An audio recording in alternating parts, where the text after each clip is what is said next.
Assalamualaikum warahmatullahi wabarakatuh. Bismillahirrahmanirrahim. Alhamdulillahilladzi jama'ana wa iyyakum wa aqamana ila hadha syahr mubarak. Oleh Allah Subhanahu wa taala kita berada di 10 kesempatan emas bagi kita untuk menambah pundi-pundi amal ibadah. Karena sudah jelas tertentu di dalam Al-Quran, yaitu tentang Lailatul Qadar. Lailatul Qadri khairu min alfi syahr. Itu sudah jelas. Apalagi tarawih dari 15 ke atas kan sering sama. Artinya tidak diragukan lagi yang namanya Lailatul Qadar itu ada. Dan wajib kita beriman dengan adanya malam Lailatul Qadar. Karena tercantum di Al-Qur'an Karim. Terus para ulama di sini memberikan pendapat, berkomentar. Ada yang mengatakan malam 21. Ada yang mengatakan malam 27. Itu berdasarkan pengalaman mereka. Imam Syafi'i, Ibn Abbas, mereka berpendapat malam ganjil. Dan ulama-ulama yang lain. Sebagian juga yang berpendapat dari malam awal sampai terakhir. Itu jelas. Tapi kebanyakan ulama juga 10 akhir Ramadan.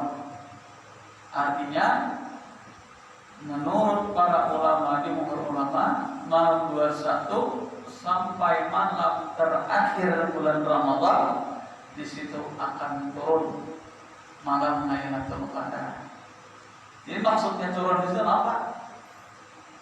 Orang yang mendapatkan malam Lailatul Qadar adalah orang yang diberikan pahala oleh Allah beribadah lebih baik daripada 1000 bulan. Itu maksud orang yang mendapatkan malam Lailatul Qadar.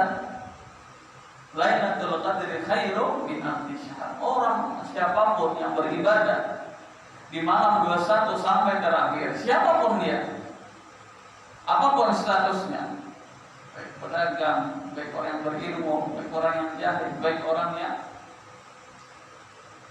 petani, buruh, apapun statusnya, pekerjaannya, untuk umat Nabi Muhammad SAW, ketika dia beribadah malam 21 sampai terakhir, dia akan mendapatkan malam Lailatul Qadar yang pahalanya sama dengan beribadah, bahkan lebih baik daripada 1000 bulan atau 84 tahun. Siang ibadah, siang puasa, malam ibadah, itu maksudnya. Selama full ibadah. Kita ada mungkin kalau full ibadah selama 84 tahun itu ada mungkin. Tapi ada yang lebih baik daripada ibadah selama 84 tahun. Lebih baik, bukan sama, ini lebih baik.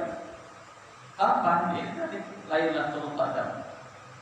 Jadi pengertian Lailatul Qadar itu turun bukan kepada orang.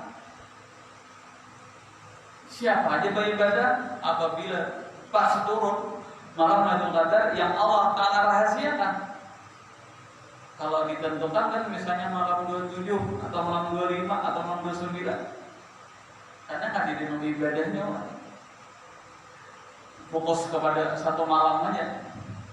Tapi ini sudah dipraktikkan oleh Nabi kita Muhammad SAW, bahwasanya Rasulullah itu apabila di akhir 10 beliau iktikaf. Beliau ibadah semalam sebelum. Nah, jadi Lailatul Qadar ini turunnya bukan kepada per orang. Seperti cerita-cerita dulu, si Ano jadi turunnya Lailatul Qadar, tarang rumahnya. Gak ada. Jadi siapa nambah ibadah malam itu pas turun Lailatul Qadar dapat tak? Tapi kebanyakan ulama berpendapat malam 21 sampai terakhir itu ada harapan. Orang yang beribadah malam 21 sampai terakhir ada harapan dapat Lailatul Qadar. Bukan nama orang Lailatul Qadar. Ini ibadah yang double ini. Jadi siapapun yang beribadah malam 21 sampai terakhir akan mendapatkan Lailatul Qadar. Jadi Lailatul Qadar bukan turun kepada per orang, kepada si fulan, enggak ada. Kalau kita mendengar kisah di kampung sidin tuha orang yang beribadah benar dituruni Lailatul Qadar tarang terus sidin. Nah, yang lampu terongeng. Karida itu karida. Itu hanya hoax, ada tujuan. Ini turun kepada siapa saja. Yang penting beribadah malam 21 sampai terakhir. Apa ibadahnya? Minimal malam 21 sampai terakhir minimal sholat isya berjamaah. Kalau pada kawan di masjid jadi rumah anak bini kawan-kawanan. Salat isya berjamaah, salat tarawih berjamaah. Kata kalau di masjid bilang enggak, jadi rumah anak bini atau kawan. Dan salat subuh berjamaah itu minimal kita menghidupkan malam Lailatul Qadar. Itu batas minimal ya. Jadi salat isya berjamaah, salat tarawih atau seorangan dan salat subuh berjamaah. Semakin banyak kita ibadah, semakin banyak pahala Lailatul Qadarnya. Artinya kita apa yang kita gawe ibadah itu kalaunya banyak, doublenya sama dengan 84 tahun kita beribadah. Dan Rasulullah SAW ini kalaunya malam terakhir beliau selain daripada i'tikaf di masjid beliau, ini daripada Aisyah radhiyallahu anha. Qalat kana Rasulullah SAW idza dakhala 'ashar awakhir shadda mi'zar wa ahya laylahu wa iqadha aqlahu. Rawahu Bukhari wa Muslim. Wa fi riwayatin Tirmidzi kana yajtahid fil 'ashar awakhir ma yajtahid fi ghairiha. Jadi Rasulullah SAW ini dalam hadis Bukhari dan Muslim yang mendapat dari Aisyah, Rasulullah SAW itu apabila masuk 10 akhir syadda mizar. Jadi kita tapih itu dipisit-pisit. Biasanya kan kalau orang-orang berdiri itu mau pisiti silawar berarti tak beriman ya. Nah, Rasulullah itu isyarat. Rasulullah itu memisiti tapih sidit untuk supaya ekstra ibadah. Wa ahya lailahu, dan beliau hidupkan malamnya dengan ibadah, bukan dengan lampu. Ya silakan aja. Mana lagi orang yang bisa beribadah bagus saja. Tapi maksud inti menghidupkan malam akhir semua Ramadan adalah dengan ibadah. Dan lagi Rasulullah SAW itu akhir wa aitaza ahlahu. Beliau membangunkan, menggaraki anak cucu sidin. Tapi ini hanya 10 akhir Ramadan. Kalau tidak 10 akhir Ramadan, Rasulullah membiarkan ya, mau bangun tengah malam atau kada terserah. Tapi bila 10 akhir Ramadan, Rasulullah digaraki sidin, bini sidin, anak sidin bangun, walaupun beribadah sebentar. Walaupun ibadahnya bangun tadi, salat wudu, salat hajat, baca Quran 10 menit, baca tasbih 10 menit, 20 menit sudah goringan. Yang penting ada ibadah. Rasulullah membangun anak di sini untuk ibadah. Tapi khusus ini 10 akhir.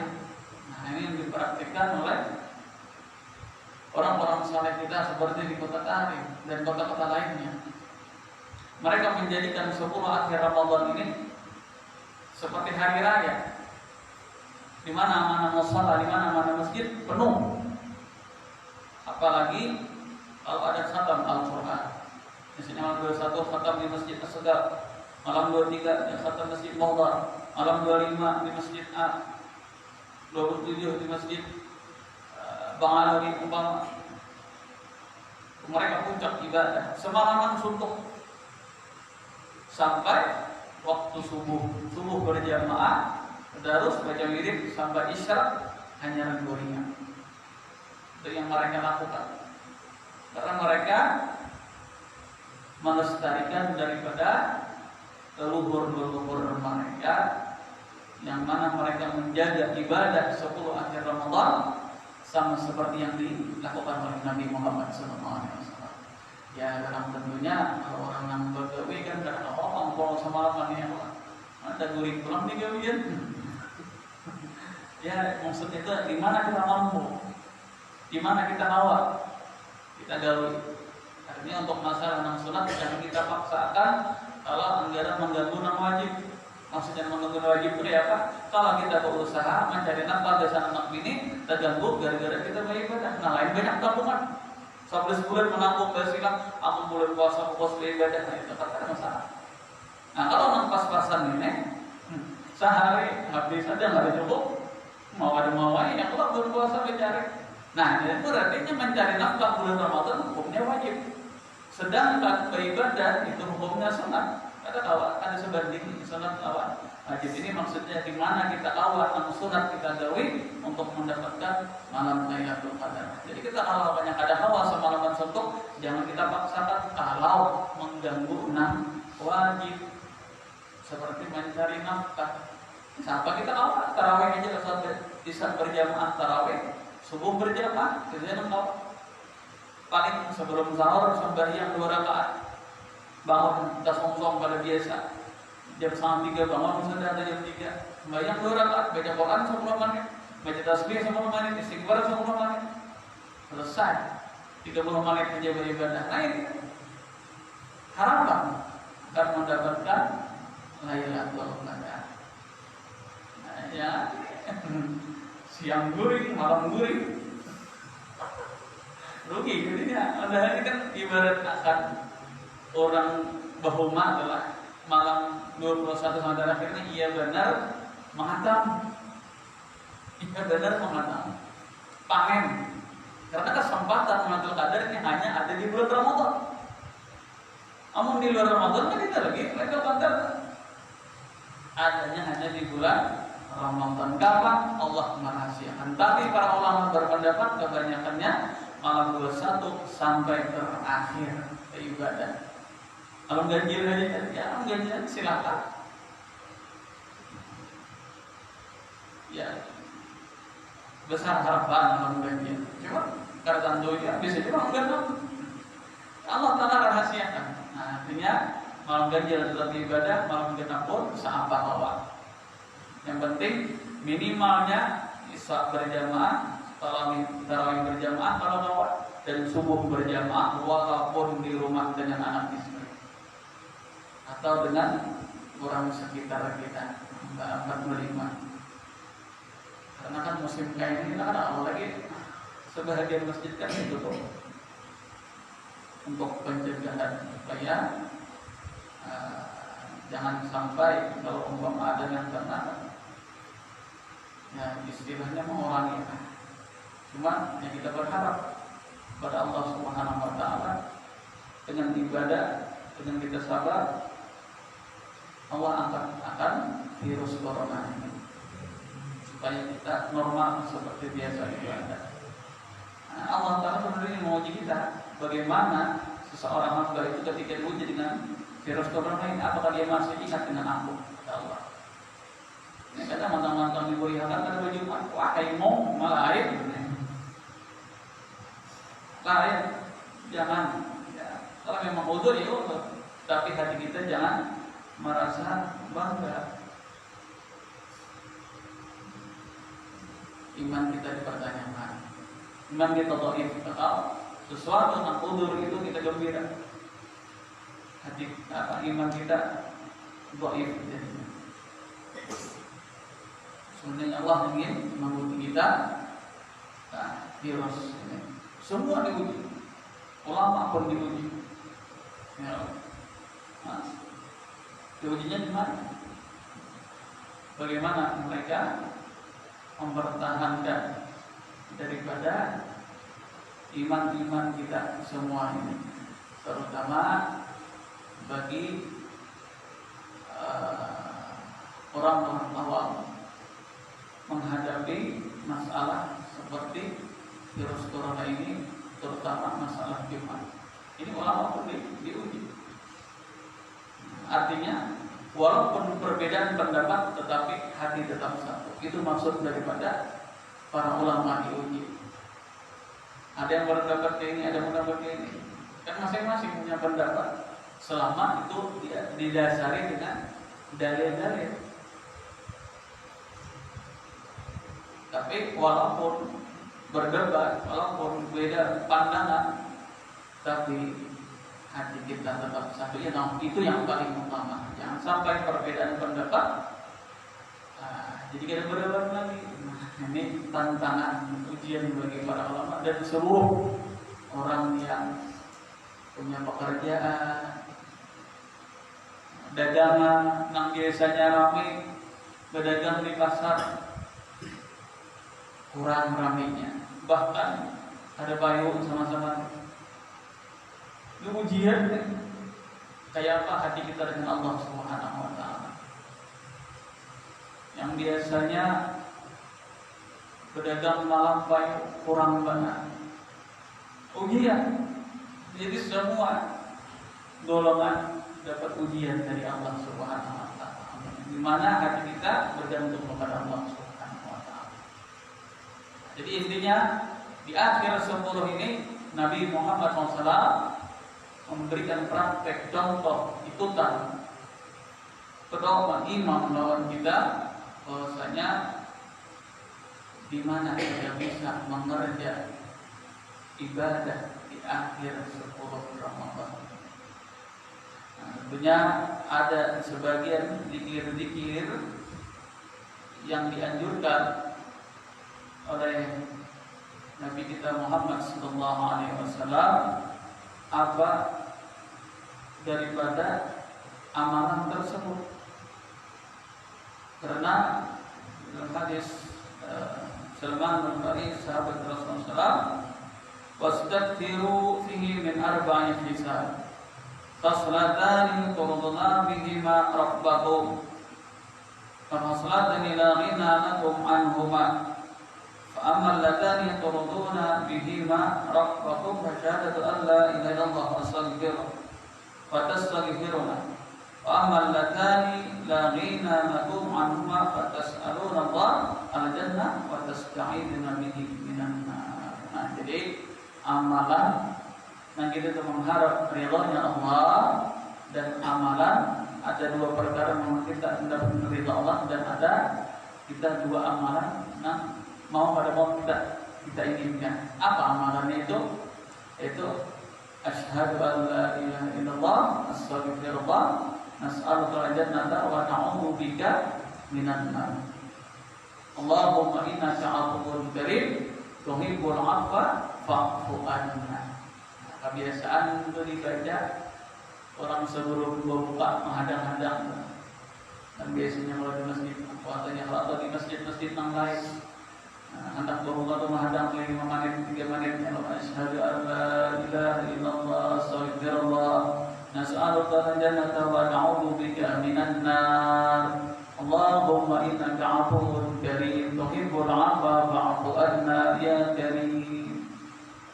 Itu amalan anjuran dari Rasulullah SAW untuk kita baca di bulan Ramadan.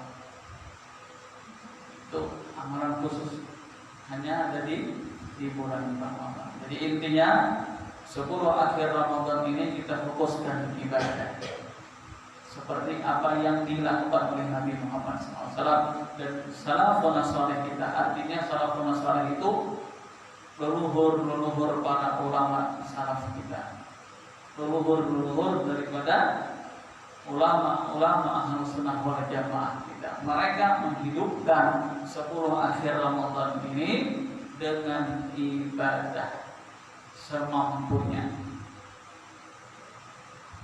supaya kita dengan mengharap mendapat daripada Lailatul Qadar. Dan yang paling penting kita adalah mutaba'ah kepada Nabi kita Muhammad SAW, karena menghidupkan 10 akhirnya adalah bagian Nabi Muhammad SAW. Jadi bukan atas apa istilahnya dari seorang ada dasarnya. Kenapa jadi tengah malam beribadah dan khusus di bulan Ramadan tadi, supaya kita mendapatkan pahala 1000 bulan. Mudah-mudahan yang pertemuan ini Allah Subhanahu wa taala memberikan taufik dan hidayah kita bisa melaksanakan ibadah malam, dan mudah-mudahan Allah Subhanahu wa taala mengangkat dosa-dosa kita, dosa kedua orang tua kita, dosa guru-guru kita, dosa jiran kita, dan dosa kaum muslimin dan muslimat. Dan mudah-mudahan Allah Subhanahu wa taala memanjangkan umur kita untuk bisa bertemu bulan Ramadan tahun akan datang. Dan mudah-mudahan Allah Subhanahu wa taala menjadikan kampung kita yang aman, yang damai, yang terhindar daripada bala musibah. Dan mudah-mudahan Allah Subhanahu wa taala selalu menambah keimanan kita, menguatkan keimanan kita di dalam ujian-ujian yang begitu berat. Dan mudah-mudahan Allah Subhanahu wa taala mewafatkan kita dalam keadaan husnul khatimah bersama Nabi Muhammad sallallahu alaihi wasallam.